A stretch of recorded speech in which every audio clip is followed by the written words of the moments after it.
중국 외교부 대변인이 기니 쿠데타에 대해 내정 불간섭이란 원칙을 버리고 민감한 반응을 보이고 있습니다.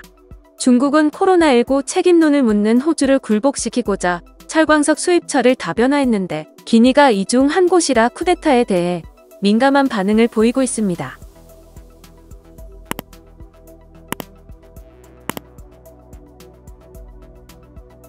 기니는 철광석 등 다른 광물 자원도 여전히 상당수 미개발 상태로 남아있는 나라입니다. 이에 중국은 철광석의 주요 수입원이었던 호주와의 무역 갈등 이후 대체 수입원을 찾기 위해 기니의 광산 개발에 집중 투자를 했습니다. 중국은 알루미늄 생산 재료인 보크사이트 수입량의 상당 부분을 기니에 의존하고 있습니다.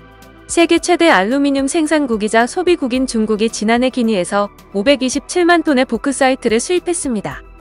기니 쿠데타 사태는 당장 알루미늄 가격을 10여 년 만에 최고치로 끌어올리는 등 중국과 해외 시장에 영향을 미치고 있으며 기니에는 알루미늄 사업을 위해 중국 국영기업과 민간기업 14곳이 진출해 있는 상태입니다. 베이징 랑거철강 정보연구센터장은 시만두 철광석 프로젝트는 기니의 이전 정부와 체결된 것으로 중국의 투자가 위험에 직면할 수 있다며 그 위험의 정도는 새 정부의 입장을 토대로 더 면밀히 검토돼야 할 것이라고 말했습니다. 중국 매체들은 중서부 아프리카의 복잡한 상황을 전하며 기니에서 알파 콩데 대통령이 축출됐고 차드와 말리는 군부 장악 상태, 니제르에서도 쿠데타 시도가 있었다며 이런 혼란이 중국의 1대1로 사업을 복잡하게 만들고 있다고 전했습니다.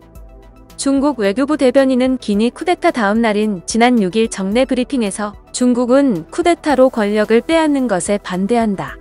콩데 대통령의 즉각적인 석방을 요구한다고 전했으며 다른 나라 정치에 끼어들지 않는 내정 불간섭을 외교원칙으로 삼는 중국 정부로서는 이례적인 발언이었습니다. 지난달 탈레반의 아프간 장악에 대해 내정 불간섭과 우호 정책을 고수하겠다고 밝힌 바 있으며 올해 2월 미얀마 쿠데타 때도 당사자들끼리 적절히 해결하라며 미온적으로 대처해 비난을 샀지만 중국이 기니에 대해서는 적극적으로 입장을 표명하고 있습니다.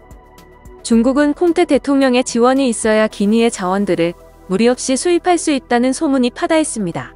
이번 쿠데타로 타도 대상이 된 그와 체결한 자원개발 약속이 효력을 가질 수 있을지 중국은 촉각을 세우고 있습니다. 한 중국 매체는 기니 쿠데타가 해외 자원개발 등에 있어 중국의 이익 보호 능력을 시험하고 있다고 보도했으며 중국이 1대1로 사업 등을 통해 아프리카에 많은 자원을 쏟아붓고 있는 상황에서 발생한 기니의 쿠데타는 악재가 될 수 있다고 전했습니다. 영상을 시청해주셔서 감사합니다. 여러분의 좋아요, 구독은 큰 힘이 됩니다. 지금까지 뉴스킹이었습니다.